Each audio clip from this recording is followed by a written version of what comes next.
Hello TikTok family, we have another fresh article here that just came out from after You Know Who's parole came to an end, and we're going to check this out together.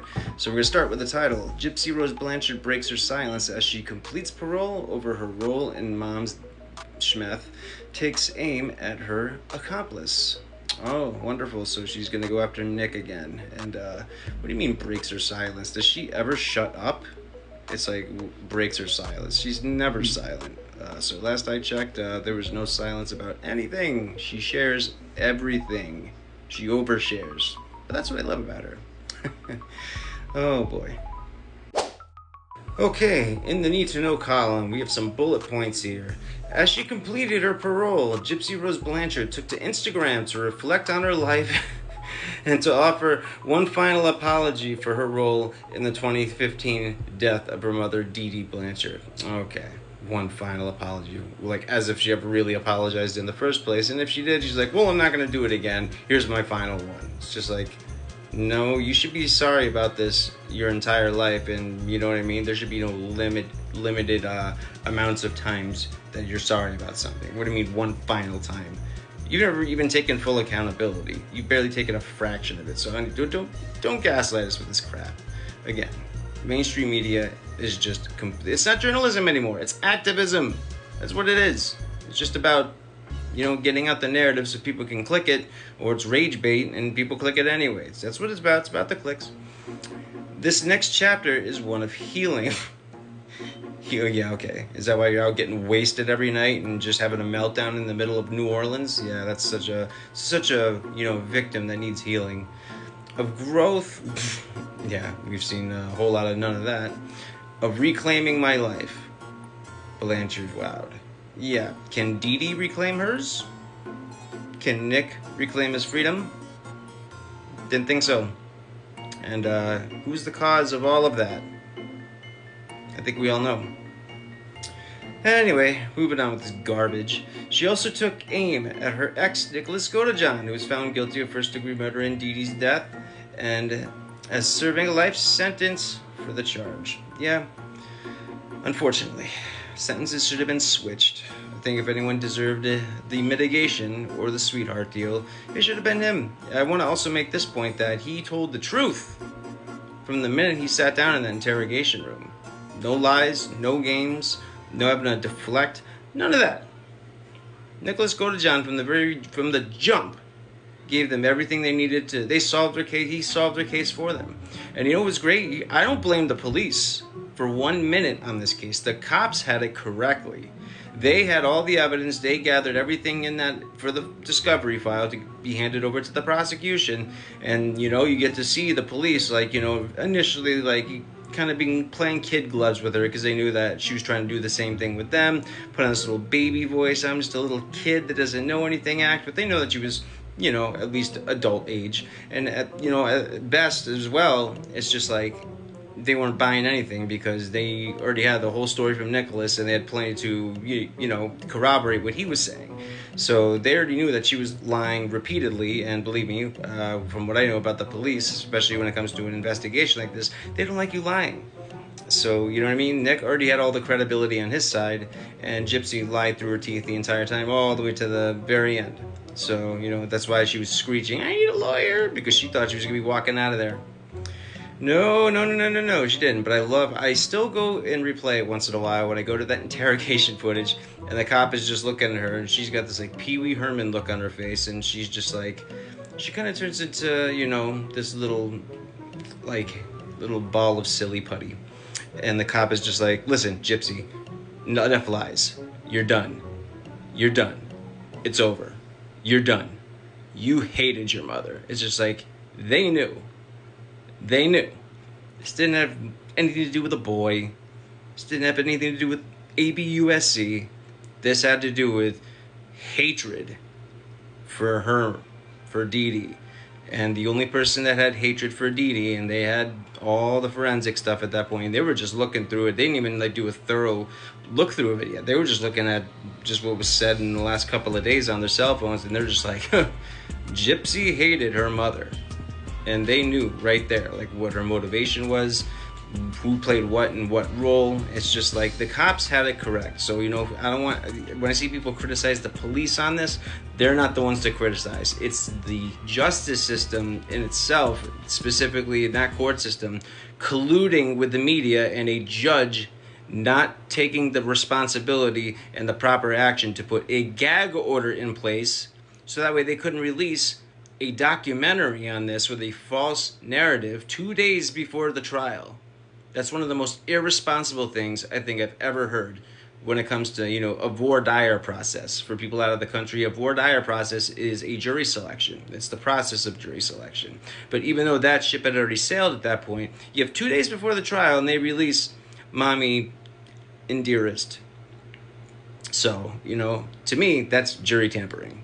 That's trying to tamper with an entire trial. That's trying to compromise a trial. But anyways, moving on. Forgive me, these little next parts are kind of short because the way these are formatted online are just ridiculous. Gypsy Rose Blanchard has opened up about taking accountability and moving forward. Oh my God, this is hard to read, I'm telling you. From a role in the death of her mother, Dee Blanchard. Boy, it's hard to read this because it's just mind-blowing that they're still going along with this. Especially when everybody knows that she didn't take accountability at all. Especially, like, you know, she just did, not even that long ago, not even a couple weeks ago, she did that whole little Rapunzel tangled thing where she basically puts the narrative that this evil woman kept her from having, or living her true life or living her best life. And then, you know, she kind of leaves out a whole bunch of details like Nicholas coming in and, you know, being the hero. Oh, by the way, I want to bring that up. I kind of took I was nosing around Bree's post, especially one that she kind of addressed me in. And on that post, a lot of people were asking her, you know, if Gypsy's narrative is to be believed, why is Nicholas Godejohn not the hero in this story? Isn't he the one that came as, like, you know, the white knight that slayed the dragon and took her to safety?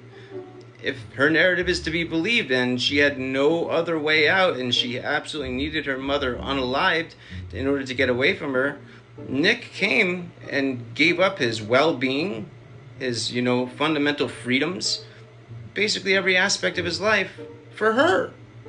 That's a hero. How come he's being, you know, put in as a villain? Like, please, like, Bree, one of you guys, make sense of that, because you want to know what, Bree, I checked everywhere on that page, everywhere in your comment section, and it's like you're willing to answer any question except that one. Well, there's some other ones you won't answer either, but especially one that you're avoiding is, why is Nick not hailed a hero?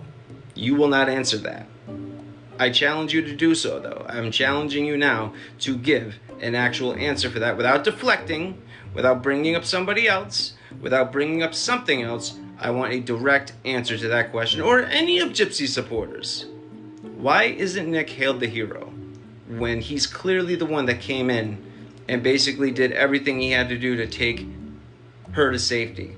And don't sit there and say that, oh no, he had other options, he wanted to do this. No. Go read the FOIAs with all the correspondences between text messaging, the Facebook messages. Read Gypsy's own words, because if you're going to deny that, then you're basically saying Gypsy herself is a liar, because it's her own words that said. There's no other way that we're doing this. She has to be taken out of the picture. Her own words, okay? So, anyway, moving on. The 33-year-old took to Instagram on Wednesday, June 25th, to share a lengthy post with the caption, "Breaking my silence." But does she ever shut up? Like I said, it's like she's never not broken her silence. If anything, you can't shut the girl up. You know what I mean? So it's funny they're using that kind of terminology when it's just like, all she does is keep running her mouth, you know, to her detriment. So I just want to throw that out there. As she completed parole after pleading guilty to second-degree murder charges related to the 2015 death of her mother.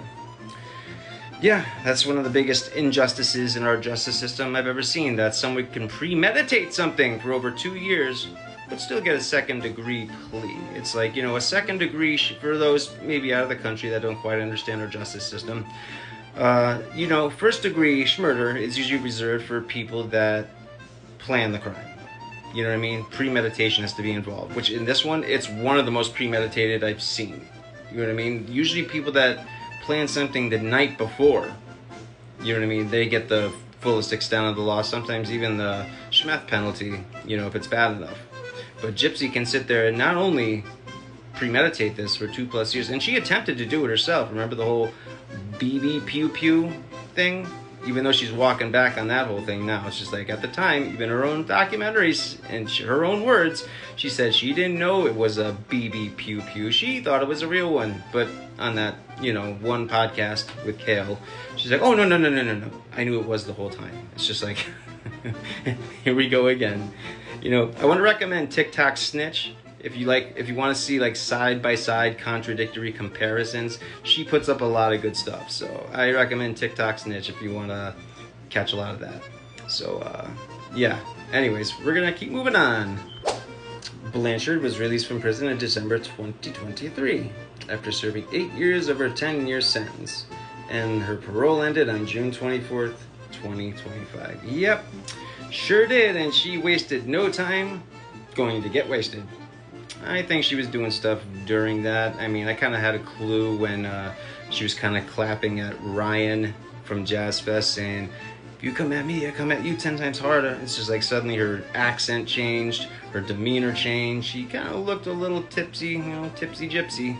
Seems to be what she is nowadays, or probably is all the time. And yeah, she seems to kind of like the old substances and has a little bit of a history with that. And you want to know what? Fine. Do whatever you want. You know, you're an adult, I guess, sort of. And, but yeah, you know, it's like instead of, like I said this in my other video about her getting off parole. It's like instead of like, you know, she could have done something much more classy, something that could have helped her public image a little bit, where it's like, you know what, I've reflected, I'm going to reflect on my crime, I'm going to reflect on parole, I'm going to, you know, tell you what I've learned. Take actual accountability without blame shifting or bringing up somebody else or shifting it over to someone else or deflecting to something else, you know, and actually maybe do that for once and, you know, apologize to the pre-Petrie family. You know, there's so many things she could have done to help redeem herself, even just a little bit, even though, you know, we are never going to fully forgive her or forget this. But, you know, at least it wouldn't have done more damage to herself. But it's like, if anything, she goes on live stream and says some really disturbingly disgusting stuff, by the way. And again, just hyper-schmexual nastiness, no hands comment. I'm not going to even get into that. But if you want to watch a lot of those excerpts, go to Tiffany's channel, Conspiracy. Go to her channel. She's got pretty much all of it. And if you want to watch, if you want to sit there and cringe your way through it, you know, just... I'm just giving you a warning, you know. Viewer discretion is advised. But anyway, we're going to keep on going with this.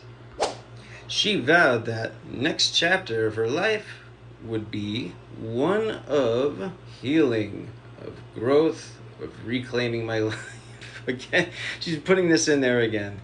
Oh boy, again, there's been no indication of any of the sort. First of all, you know, going out and getting wasted and plastered with your friends and acting like, you know, just some drunken teenager, like, immaturely is not exactly what I would call healing.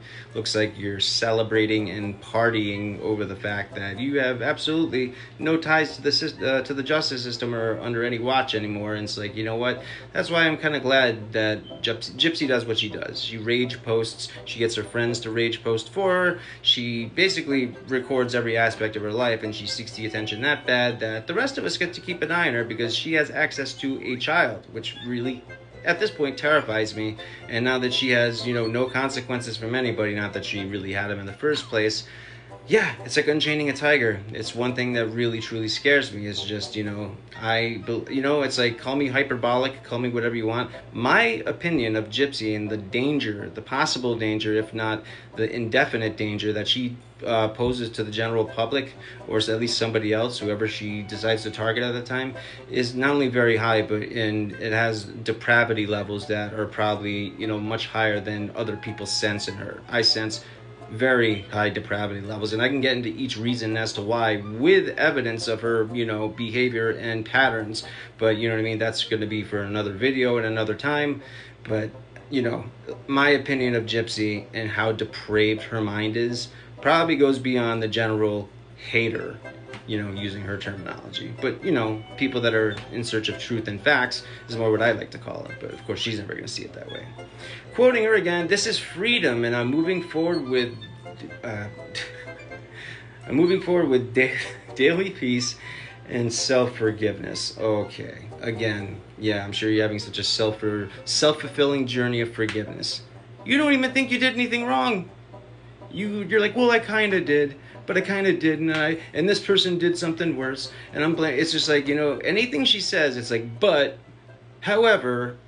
But this person, it's just like, it's never just her taking accountability. It's always got to like, well, this person did something worse, or this person kind of made me do this, or this substance made me do this. It's just like, once again, there's an excuse attached to every little time she tries or attempts to take her fake accountability somewhere. That's how you know it's fake, is because right afterwards, there's some justification or some, blame shift of some way in order to make just a downplay and make everything look not as bad as it really is, even though it's much worse than what you see on the surface. But she tries to toe the narrative as far away from the actual truth as possible, and that's why there's so many of us that talk about her. She wonders why so many of us talk about her. There's never been a case like this where I've seen the mass.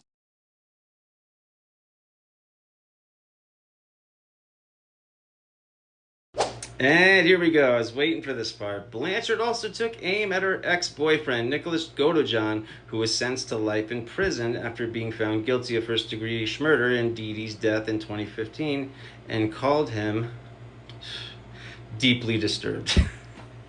Again, I think I said this before, but I'll say it again. All those ideations that, he got into, the whole Victor thing, the whole cosplaying and the role-playing and all that, if you go back to any of the forensic audit, again, in the FOIAs, you get to read all the it speaks for itself in those FOIAs. You get to read Gypsy's text messages, you get to read Nick's, you get to read, different aspects of what was in videos. They give like a summation of that and some paperwork for the ones that are not readily available to watch. And, it gives you a rundown of who was the bigger or the sole influence on the deeply disturbed ideations. And there's not a shred of evidence that anyone can show me that Nicholas Godejohn had any of these disturbed ideations before meeting and talking with Gypsy Rose. In fact, I've mentioned this before, but I'll mention it again. At one point, he even reached out to a friend / ex-girlfriend of his, and I think maybe one other person, and asked that person or persons, like, this person that I'm seeing, she sounds a little bit crazy.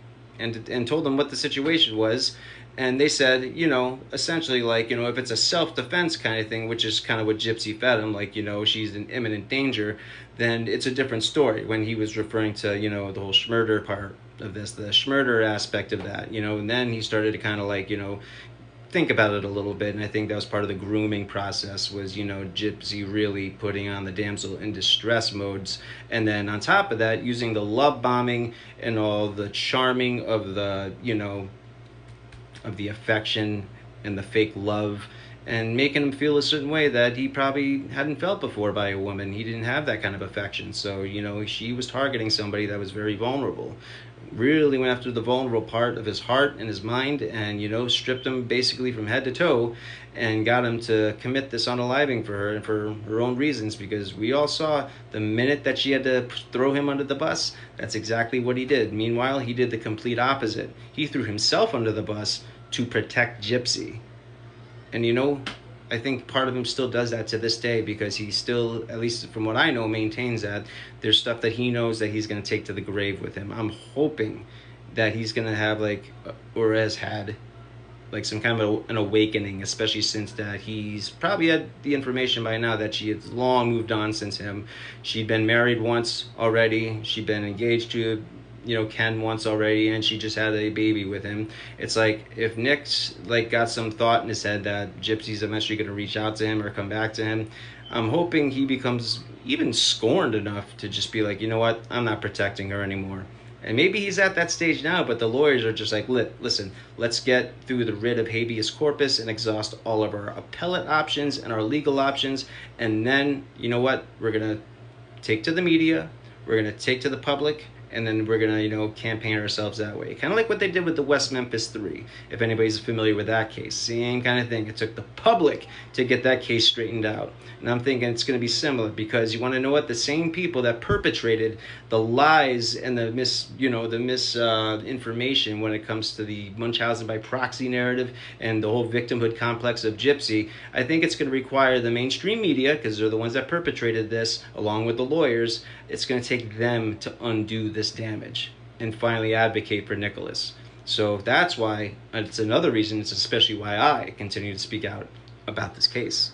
And it continues. In June 2015, Godejohn poked Dee Dee to Schmeth while Blanchard, whom he was then dating, hid in a bathroom. Stuff we already know.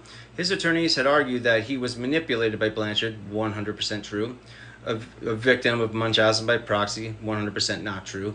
To unalive her mom, and should have his charge reduced to second-degree murder, which I agree with, according to the Springfield News Leader. Yeah, for once I absolutely agree with that narrative. Again, there's part of the narratives in here that they get right, and there's some that just completely boil your blood, because it's like, this has already been proven false. The people that are at People, rather, magazine, I don't think they've read those FOIAs. I think they're just taking, people's words, especially pathological liars, certain pathological liars, at face value, which I don't think, that's not journalism, that's activism, or it's very shoddy journalism at the best. That's why I call these tabloids and not actual news sources, or gossip rags. That's what we also call it here in the U.S. Blanchard was put in a wheelchair despite being able to walk.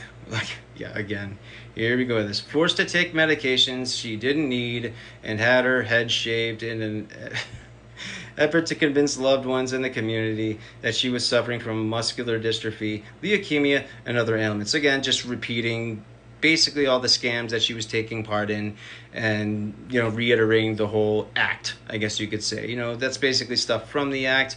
But we read some stuff in the current FOIAs that came out, that after the people that especially physicians and people from the nonprofits were looking at Gypsy's very well coordinated body, such as turning her head back and forth and clapping her hands and holding a microphone and all, and jumping off the side of her house.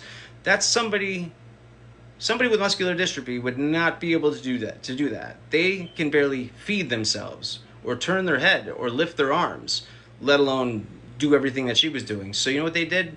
It said in those FOIAs that they had changed it to MS, multiple sclerosis, because again, a lot of people get those two mixed up. Even when I've described MD, or I used muscular dystrophy in short to talk about my brothers, a lot of people will mistake and be like, oh, Justin's brothers had MS, and then I have to just sort of step in and correct them. Not MS, because it's more common than muscular dystrophy, at least as far as ailments that people have heard of or they're familiar with. So and again, Dee Dee and Gypsy at those times never stated to anyone what kind of muscular dystrophy she has, because there's many forms of it. So that's another problem that they probably had. They didn't do enough research into MD to pull off that scam, but apparently at the end they worked, because she got multiple trips from multiple nonprofits and got the house, the car, the van, whatever, free helicopter rides and plane rides to doctor's appointments, all this stuff.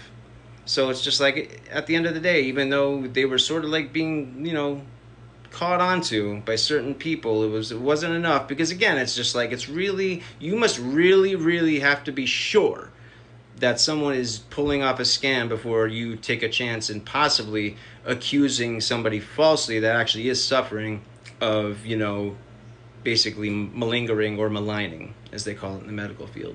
So that's something that, a lot of people, and plus, it's like, that's a very rare thing you run into, that somebody that's in a wheelchair with their head shaved is faking it. Yeah, we've seen cases of this, but, very, very rarely. Like, of course, when you see that, you don't even have it cross your mind that this person's faking it. The only thing you could think of is like, my God, you have sympathy for them and empathy for them. It's like, that's the first thing that's at the front of your mind. Never does it cross your mind to think that this person's faking this entire thing.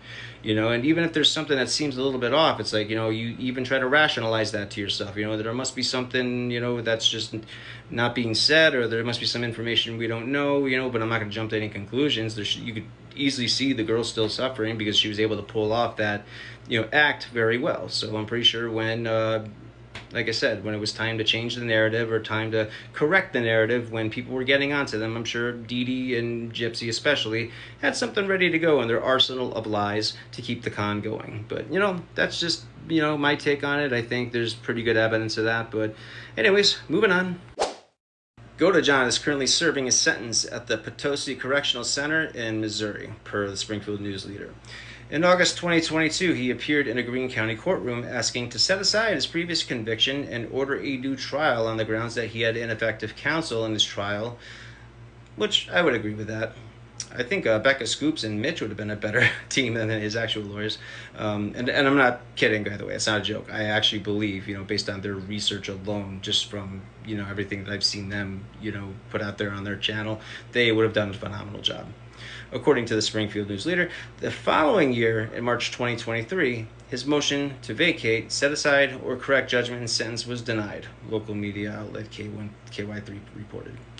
Yeah, not surprised. I think we're not going to actually hear Nicholas's story, and he did say he is going to eventually tell his story, but I think it's going to be after all appellate options and all legal maneuvers have been exhausted, and he has no legal leeway in any direction unless he takes it to higher courts, and he can climb up the ladder in the circuit courts. He could take it all the way up to the Supreme Court or the superior courts. But again, I think the walls are closing in on the exhaustion of his appellate options, and that's when public outcry is going to be needed, because the same scenario happened with the West Memphis 3, even though that was a different time and the evidence was much different, and those guys in jail were 100% innocent of the crime. Meanwhile, I acknowledge Nicholas Godejohn is guilty of the crime he committed, but he should have either gotten the reduction to second degree, or at least mitigation should have taken place where his sentence should have been reduced. So, you know what I mean? I never, ever said that he should just be let out tomorrow. I've always cited that Nicholas Godejohn did do what he did at the end of the day. But, it is what it is. It's going to take some public outcry. That's what I think. And then Gypsy comes out stating, he is a man on a relentless search for his perfect, quote, submissive someone to carry out his darkest desires, even from behind bars. She believes. Okay, so that's speculation. That's based on absolutely nothing. But the truth is, coming from Gypsy, yeah, I wonder what the truth is, Gypsy. More and more women are seeing through the mask and choosing to escape. They're not his victims, they're survivors. How would Gypsy know about Nick's going-ons or Nick's interactions with women while he's in prison? I mean, again, she said she believes, but now she's saying the truth is, like, as if it's fact. Yeah, I'm sure we're just gonna take your word for it, Gypsy. No thanks. And again, there is no evidence that was at trial anywhere that he ever violated another woman, was mean to one, or had any violent tendencies. You brought all that out in him, Gypsy. You sure did. All the different characters, and he started to make characters of his own, because that's kind of how Demona would address you. So, you had Demona, Victor and Ruby, again, this whole world of characters and dark fantasies, that was all you, Gypsy. But, project it onto Nick all you want and speculate about, his interactions with women. How would she know about any of this? She doesn't. This is just a bunch of garbage. I can't believe People magazine would actually publish this. In fact, on that note, I'm going to stop it right there. You guys can go read the rest of it if you want. It doesn't really say anything. It's just a little bit more stuff like that. Just Gypsy basically speculating, but at the same time saying it's true that Nicholas Godejohn has more victims from behind bars, even though how she would know a fraction of his business in any possible way is unknown. I don't even know how this would even be a thing. How would she find out? Who would be feeding her information? She's certainly not talking to Nick. I don't know. I can't make sense of her. It's like, you can't, like, one thing I've always learned about people is, like, you can't rationalize someone that is so irrational. And that's Gypsy. you can't rationalize anything. You just got to accept it and just, keep moving if you can, if it doesn't baffle you too hard. Because I swear, Gypsy is one of the most baffling people. That comes from one of the most baffling cases and one of the most baffling travesties of justice I've seen in our justice system in a long time.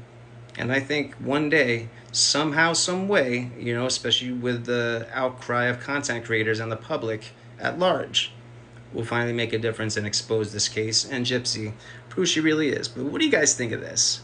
What do you guys think about that? Do you guys think the truth is going to come out eventually in full? Do you think the mainstream media and even these little tabloid trash pieces like this will finally start telling the truth?